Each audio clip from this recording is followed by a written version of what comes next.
Assalamu alaikum, hurmatly mekendештер. Бүгін 14 iyul 2022 жыл осы шарындағы курс валютасын таныштырамыз. Екі Исламик банкында доллар 81, сату 82. Рубль 1 сом 30 тиын, сату 1 сом 42 тиын. Евро 81, сату 82. Ақша алмастыру жайларды.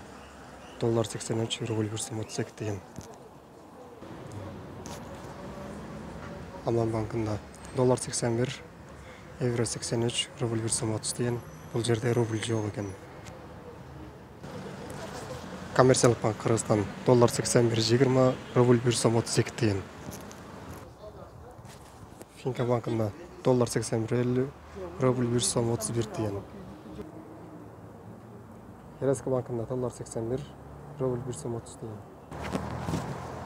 Ушының өнімден чаршы Қытайбыз. Saat 9'a qarata kurs valutaның бағалары ушундай болды. Каналға атталғанды ұмытпаңыздар.